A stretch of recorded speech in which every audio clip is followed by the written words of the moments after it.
There's really good money in mobile advertising, and a new report suggests wireless carriers in Europe are ready to risk Google's bad side to get a piece of it. Sources who talk to the Financial Times say some EU carriers could start blocking mobile advertising on their networks. The idea is to specifically target Google, blocking advertising on its websites in an attempt to force the company into giving up a cut of its revenues. They want Google to help pay for the infrastructure that carries its mobile ad traffic, a market segment that's flush with cash. According to numbers from eMarketer, Google has a 47% share of mobile advertising. The research group estimated mobile ads as a nearly $50 billion industry in 2014, with $69 billion for the taking this year.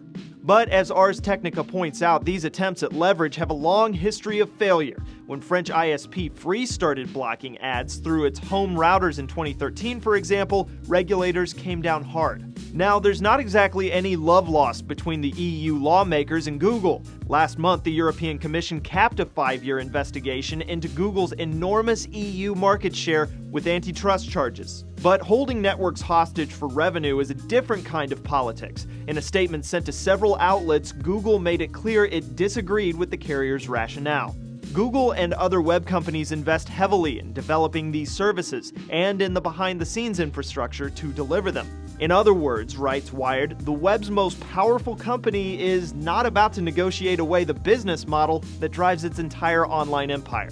There's also the question of what blocking ads would mean for net neutrality. Carrier executives acknowledge to the Financial Times there is a risk here. And while the EU does not have the same strict neutrality requirements as the US, it's thought the European Commission would step in before ISPs took blocking too far. By the same token, the odds of such blocking happening in the US are slimmer. Thanks to the FCC's new rules, telecommunications providers here are required to treat all data flowing through their networks, even the ads, equally. US carriers might try blocking ads, and there's some unconfirmed evidence they have made such plans from an October piece from the Wall Street Journal, but given the freshly enshrined status of net neutrality stateside, backlash would probably be severe. At least one EU carrier says it plans to start blocking advertisements by the end of 2015. I'm Cliff Judy for Newsy, News with the Y.